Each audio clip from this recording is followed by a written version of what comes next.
Greetings. Welcome back to the next video.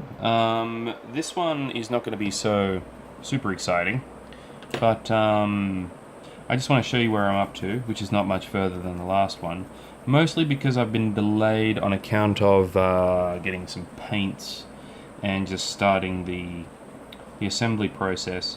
It's very easy to get quite obsessed with the details of the paints.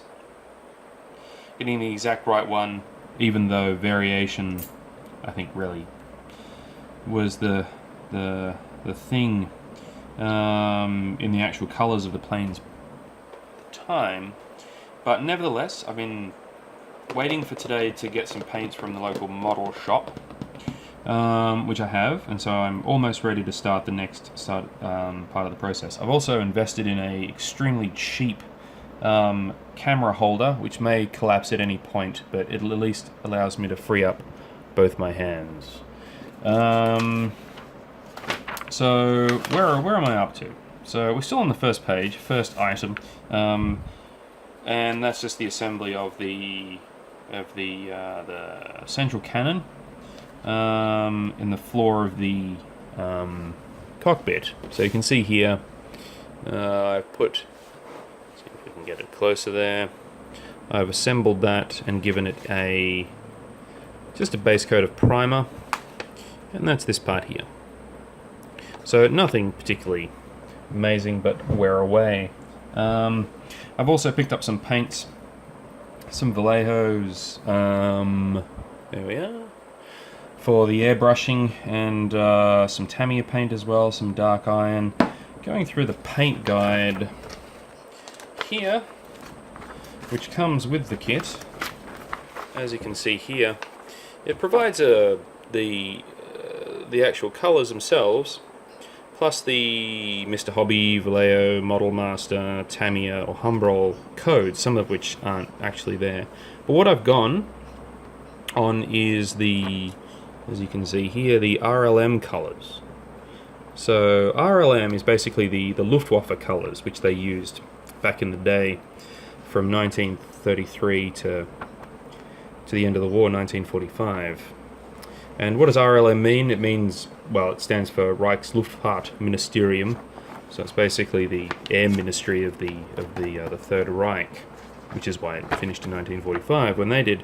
So the RLM colors are basically what I've been going on here. RLM 83, RLM 02, RLM what have you there, RLM 75, 78. So you'll see on a paint, like the Vallejo for example, if we can get that in focus, RLM 76. So RLM 76 is, where are we? Light blue. So I've tried to match them that way so that I get somewhat authentic colors for the chosen color scheme that I'm going to go with, which is, I think I'm going to go with this one here. This one here, JG77, number 2 JG77. The JG stands for Jagergeschwader, which is basically the group of planes within,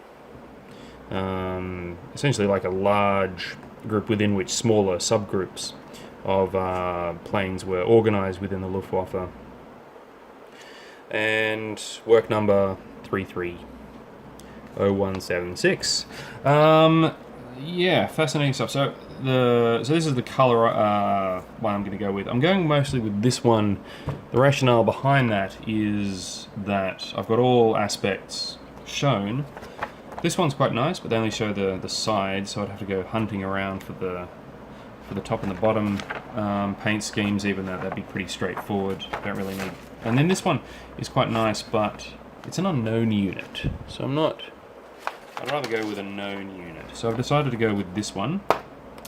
And brown violet. I quite like the brown violet color, which I picked up today, I think. Here we are, brown violet. There we are. As you can see, RLM 81, which is RLM 81 there. Even though the Vallejo number here, 887, makes absolutely zero sense compared to this number here. They're totally different, so I have no idea. So I'm just going on the RLM number. Anyway, so I think what I'm going to do next is, so it's just a quick update of where I'm up to. The next one that next video that I'll do, hopefully I'll move on and show some of the, I'll probably get a bit of airbrushing in, just get some of the painting done of the core components within the cockpit. Get some of this this black grey done, and then sort of start looking. This cockpit's going to be interesting. I want to try a technique with the cockpit instrument panel, which I may stuff up completely, but if I do, so be it.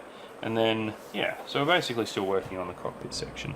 Anyway, I'll leave it at that for this one, and then I'll come back in the next video, and hopefully I'll have a few components set up ready to do some airbrushing, if I can get the airbrush set up as well. So, yeah, yep. Alright, with that said, until next time.